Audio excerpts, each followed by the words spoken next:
ಬಿಗಿದರಂಚೆಯ ಹೊಮ್ಮಿಣಿಯ ಹೊರಜೆಗಳ ಜೋಡಿಯ ಪಕ್ಕ ಘಂಟೆಯ ಝಗೆಯ ಮೊಗರಂಬದನ ವಾಯಿಯ ಮಣಿಯ ಜಲವಟೆಯ ಬಿಗಿದ ಕೋರಂಕುಶದ ಮಾವಂತಿಗನ ಸನ್ನೆಗೆ ಕುಸಿದದಂತೆಯ ಹೆಗಲ ಹೊಂಗದ್ದುಗೆಗೆ ವಿಜಯಂಗೈದನ ಭೂಪ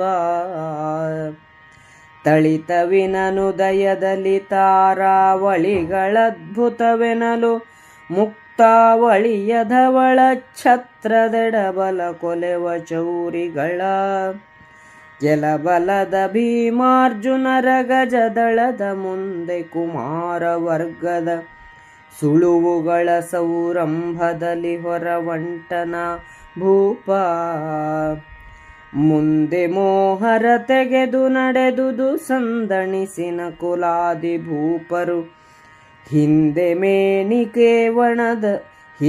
ಮಣಿಕೇವಣದ ದಡ್ಡಿಯ ಬಿಗಿದ ಬೀಯಗದ ಗೊಂದಣದ ಹೆಮ್ಮಕ್ಕಳಿದ್ದೆಸೆಯಂದಣದ ಸಂದಣಿಗಳಲ್ಲಿ ನಡೆತಂದವನಿಬರ ರಾಣಿವಾಸದ ದಂಡಿಗೆಗಳಂದು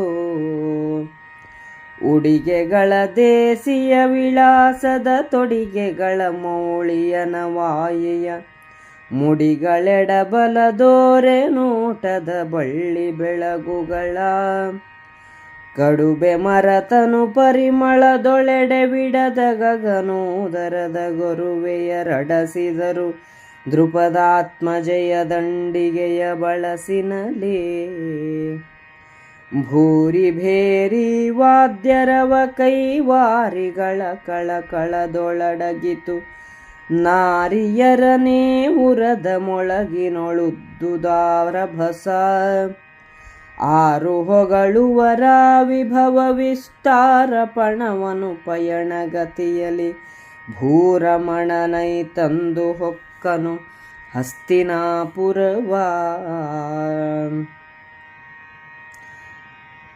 ಆನೆಗೆ ರಂಚೆ ದಂಡಿಯನ್ನು ಜೋಡು ಬಂಗಾರದ ಮಿಣಿಗಳಿಂದ ಕಟ್ಟಿದರು.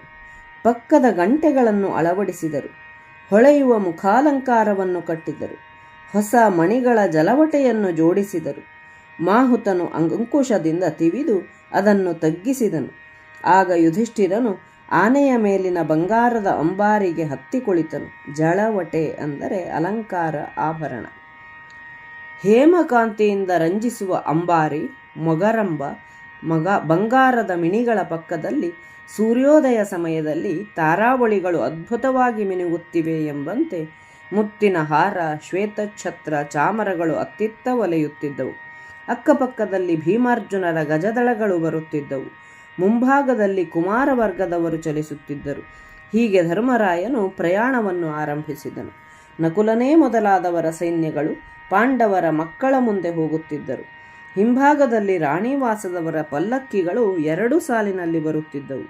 ರಾಣಿವಾಸದವರ ಪಲ್ಲಕ್ಕಿಗಳು ಮಣಿಖಚಿತವಾಗಿದ್ದು ಅವುಗಳ ಬಾಗಿಲುಗಳನ್ನು ಬೀಗದಿಂದ ಭದ್ರಪಡಿಸಿದ್ದರು.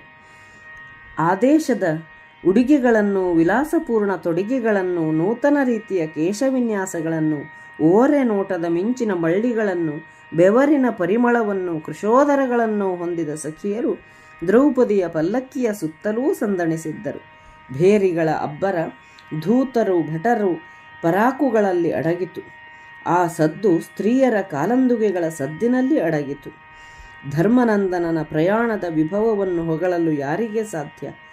ಪಯಣದ ಮೇಲೆ ಪಯಣವನ್ನು ಮಾಡುತ್ತಾ ಧರ್ಮಜನು ಹಸ್ತಿನಾಪುರವನ್ನು ಪ್ರವೇಶಿಸಿದನು. ಇಲ್ಲಿಗೆ 13ನೆಯ ಸಂಧಿ ಮುಕ್ತಾಯವಾಯಿತು.